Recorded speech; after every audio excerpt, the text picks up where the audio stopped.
पाकिस्तान से हवाला फंडिंग के मामले में कश्मीर के अलगाववादी नेताओं पर शिकंजा और कस गया है। एनआईए ने 2 हुर्रियत नेताओं को दिल्ली तलब किया है। तहरीक-ए-हुर्रियत के नेता फारूक अहमद डार और जावेद अहमद बाबा उर्फ गाजी से एनआईए ने अपनी सारी बैंक डिटेल और संपत्तियों के दस्तावेज भी साथ लेकर दिल्ली आने को कहा है। दोनों को समन जारी कर दिया गया है। इन दोनों पर कश्मीर में हवाला का पैसा लाने और उन्हें आतंकियों पत्थरबाजों तक पहुंचाने का आरोप है। अच्छा, कितने बजे के आसपास बुलाया? सूत्रों के मुताबिक एनआईए के पास पुख्ता सबूत हैं कि पाकिस्तान से लश्कर-ए-तैयबा का सरगना हाफिज सईद आईएसआई की मदद से कश्मीर में अलगाववादियों को पैसे पहुंचाता रहा है। एनआईए सैयद अली शाह गिलानी और जम्मू कश्मीर नेशनल फ्रंट के चेयरमैन नईम खान को भी आगे की पूछताछ के लिए दिल्ली तलब कर सकती है।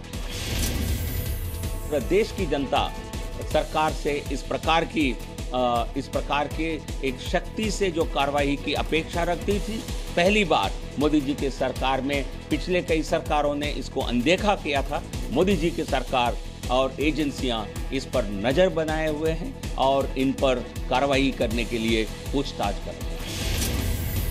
एनआईए ने पाकिस्तान से आतंकी फंडिंग मिलने के आरोप में 4 अलगाववादी नेताओं के खिलाफ जांच शुरू की है। एनआईए ने सैयद अली शाह गिलानी, नईम खान, फारूक अहमद डार और जावेद अहमद के खिलाफ पीई दर्ज की। मामले की जांच के लिए एनआईए की 5 सदस्यीय टीम श्रीनगर पहुंची थी और इन नेताओं से पूछताछ भी की। जी न्यूज ने 1 साल पहले अलगाववादी नेताओं को पाकिस्तान से हवाला का पैसा मिलने का खुलासा किया था। उधर पठानकोट में मिलिट्री स्टेशन के पास से एक संदिग्ध बैग मिला है। सेना की यूनिफॉर्म भी मिली है। सुरक्षा एजेंसियां हाई अलर्ट पर है। इसके बाद पठानकोट में एक व्यक्ति को सेना की यूनिफॉर्म ममून मिलिट्री स्टेशन के पास आटे की खाली बोरी में मिली। बोरे में सेना की यूनिफॉर्म के 2 पैंट और 5 शर्ट थे। बैग मिलते ही पुलिस को खबर की गई, जिसके बाद पुलिस ने पठानकोट शहर के साथ कैंट एरिया की भी घेराबंदी कर ली। सेना के साथ मिलकर सर्च ऑपरेशन शुरू कर दिया। कल रात कुछ यहाँ पे कुछ आर्मी के यूनिफॉर्म्स मिले, उसके संबंध में कुछ भी संदिग्ध नहीं मिला। मार्च में भी खुफिया एजेंसियों के इनपुट के बाद पठानकोट एयरबेस पर हाई अलर्ट जारी किया गया था। तब सेना, एयरफोर्स, पंजाब पुलिस और हिमाचल पुलिस के जवानों ने ज्वाइंट सर्च ऑपरेशन चलाया था। 1-2 जनवरी की रात को पाकिस्तान से आए जैश-ए-मोहम्मद के 4 आतंकियों ने पठानकोट एयरबेस पर हमला किया था। आतंकी हमले में सुरक्षा बलों के साथ जवानों ने देश के लिए सर्वोच्च बलिदान दिया था। 36 घंटे के एनकाउंटर और 3 दिन चले कॉम्बिंग ऑपरेशन के दौरान सभी आतंकी मारे गए थे। 2015 में सेना की यूनिफॉर्म में आतंकियों ने गुरदासपुर के दीनानगर थाने पर हमला किया था। दीनानगर थाने पर आतंकी हमले में एक एसपी समेत 7 लोगों को जान गंवानी पड़ी थी। पिछले दिनों पंजाब समेत 4 राज्यों में लश्कर के आतंकियों के घुसने के अलर्ट्स जारी हो चुके हैं। इस वजह से भी सेना की यूनिफॉर्म मिलने को लेकर सतर्कता बरती जा रही है। पूर्वी भारत में मोरा तूफान की वजह से भारी बारिश की चेतावनी जारी की गई है। बिहार में तूफान से मरने वालों की संख्या 30 तक पहुंच गई है।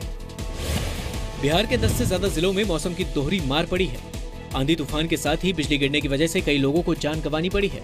8 जिलों में बिजली गिरने की वजह से 18 लोगों की मौत हो चुकी है, जबकि मोतिहारी, बेतिया और जमुई में तूफान की वजह से कई लोगों की जान गई। बिहार सरकार ने मरने वालों के परिवारों को 4-4 लाख रुपए मुआवजा देने का ऐलान किया है। लोगों को सावधान रहने को भी कहा गया है। चदरे से कैजुअलिटीज भी जबरदस्त हुआ है, तो जो कैजुअलिटीज हुई है वो तो सरकार जो 4 लाख रुपया देती है उसमें तो 24 घंटा नहीं लगता। ये आप लोगों को पता है, वो डीएम साहब खुद लेके जाएंगे, लोगों को देंगे। मौसम विभाग के मुताबिक अगले 24 घंटों में ओडिशा और पूर्वोत्तर भारत के कई हिस्सों में भारी बारिश हो सकती है। मोरा तूफान तेजी से नॉर्थ ईस्ट की ओर बढ़ रहा है। दिल्ली समेत उत्तर भारत के कई इलाकों को बारिश की वजह से चिलचिलाती गर्मी से राहत मिलने की उम्मीद है। उनका रेनफॉल वो सब हो जाएगा मैक्सिमम नॉर्थ ईस्टर्न पार्ट्स को, नॉर्थ ईस्टर्न पार्ट एंड उधर even surface wind speed also ज़्यादा हो जाएगा। वंस साइक्लोन क्रॉसेस ना, उसी टाइम में नॉर्थ ईस्टर्न स्टेट्स में ज़्यादा असर पड़ने वाला है। एक स्पेल रेन थंडर शार की होगी। कल दिन के टाइम पे मौसम साफ रहेगा, लेकिन 31 को एक और स्पेल रात को रात्रि के पहर में या अर्ली मॉर्निंग 1 को एक और स्पेल रेन थंडर शार की होने की संभावना है। बंगाल की खाड़ी से उठी हवाओं की वजह से मिजोरम, त्रिपुरा, मणिपुर, नागालैंड और अरुणाचल में भी भारी बारिश का अनुमान है। अगले 24 घंटे तेज बारिश के अंदेशे से मछुआरों को समुद्र में न जाने का अलर्ट जारी किया गया है। मौसम विभाग का अनुमान है कि बदले मौसम की वजह से मानसून केरल से पहले नॉर्थ ईस्ट में दस्तक दे सकता है। उत्तराखंड के भी कई पहाड़ी इलाकों में मौसम विभाग ने अगले 24 घंटों में तूफान के साथ बारिश की चेतावनी जारी की है। एक तरफ मोदी सरकार स्वच्छता अभियान को बढ़ावा देने के लिए मुहिम चला रही है, उधर दिल्ली में इस अभियान के एक नुमाइंदे की पीट कर हत्या कर दी गई। वारदात दिल्ली के जीटीबी नगर इलाके की है। ई रिक्शा ड्राइवर रविंद्र ने मेट्रो स्टेशन के बाहर कुछ लोगों को पेशाब करने से रोकने की कोशिश की, लेकिन बदले में उसे मौत मिली। करीब 20 आरोपियों ने पीट कर रविंद्र की हत्या कर दी। इस घटना के बाद आप देख सकते हैं परिवार वालों का रो कर बुरा हाल है। रविंद्र की मां है, बहन है, ये रविंद्र की पत्नी है। 1 साल पहले ही रविंद्र की शादी हुई थी और आप अंदाजा लगा सकते हैं किस तरीके से बेरहमी से रविंद्र की हत्या की गई। परिवार वाले इंसाफ की गुहार लगा रहे हैं। संदिग्ध आरोपियों का सीसीटीवी वीडियो सामने आया है। ये वीडियो पास की एक दुकान में रिकॉर्ड हुआ। केंद्रीय मंत्री वेंकैया नायडू ने इस मामले में दिल्ली पुलिस से कड़ी कार्रवाई करने की मांग की है। पुलिस ने जल्द ही आरोपियों को गिरफ्तार करने का दावा किया है। घटना के बारे में उच्च स्तरीय जांच करके और संबंधित लोगों के ऊपर एक्शन लेने के लिए मैंने कमिश्नर को कहा है। टीम बनाई हुई है, लोकल इंक्वायरी, हमारा इंटेलिजेंस नेटवर्क और इसके अलावा सीसीटीवी फुटेज से जो कुछ चीज़ें हमारे पास सामने है उसको आइडेंटिफाई कर रहे हैं और हमें विश्वास है कि हम जल्द से जल्द उन लोगों को पकड़ेंगे। कॉलेज के थे, सारे यंग लड़के थे। हाँ। और क्या हाथ में कुछ था उनके मारने? हाथ में कुछ नहीं था, एक लंगोचे में कुछ था, उससे मार रहे थे। रविंद्र ने रविवार दोपहर 2 बजे 2 लोगों को मेट्रो स्टेशन के बाहर खुले में पेशाब करने से रोका था। रविंद्र के कहने पर आरोपी वहां से चले गए, लेकिन जाते जाते उसे देख लेने की धमकी देते गए। रात करीब 8 बजे आरोपी अपने 15-20 साथियों को अपने साथ लेकर वापस लौटे। आरोपियों ने कपड़े में पत्थर बांधकर रविंद्र की पिटाई शुरू कर दी। लोग तमाशबीन बने रहे। रविंद्र को अस्पताल ले जाया गया, जहां डॉक्टरों ने उसे मृत घोषित कर दिया। केंद्रीय मंत्री वेंकैया नायडू और दिल्ली बीजेपी के अध्यक्ष मनोज तिवारी ने ई रिक्शा ड्राइवर के परिवार से मुलाकात कर 50,000 का चेक सौंपा। मेरठ से दहला देने वाला एक वीडियो सामने आया है। एक्सीडेंट के बाद एक बच्ची 2 टुकड़े उसके हो गए और वो तड़पती रही, लेकिन लोग तमाशबीन बने रहे। लड़की की मौत हो गई। मेरठ के शास्त्री नगर चौराहे पर यह हादसा 24 मई को हुआ। ये मंजर दहला देने वाला था। 15 साल की कनक का जिस्म सड़क पर 2 टुकड़े होकर पड़ा था। ट्रक के पहिए ने कमर का हिस्सा पेट से अलग कर दिया था, लेकिन कनक की सांसें बाकी थी। वो चिल्ला रही थी कि मम्मी मुझे बचा लो। तस्वीर जितनी दर्दनाक है उतनी ही शर्मसार करने वाली भी। कनक के आसपास खड़ी भीड़ उफ और आह करती रही। मोबाइल पर वीडियो बनाते रहे, लेकिन किसी ने उसे अस्पताल पहुंचाने में मदद नहीं की। कनक 10 मिनट तक तड़पती रही। उसकी मां और भाई ही उसे अस्पताल लेकर भागे, लेकिन उसे बचाया नहीं जा सका।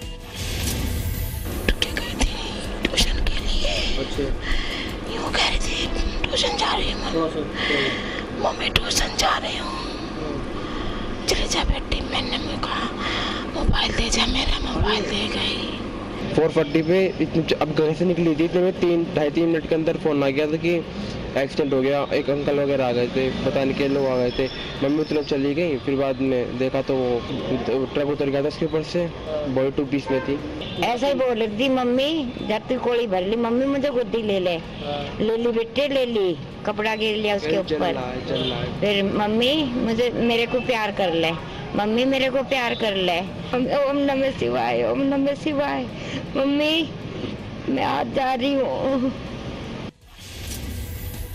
मेरठ में 10वीं क्लास की छात्रा कनक वर्मा 24 मई की शाम ट्यूशन पढ़ने जा रही थी।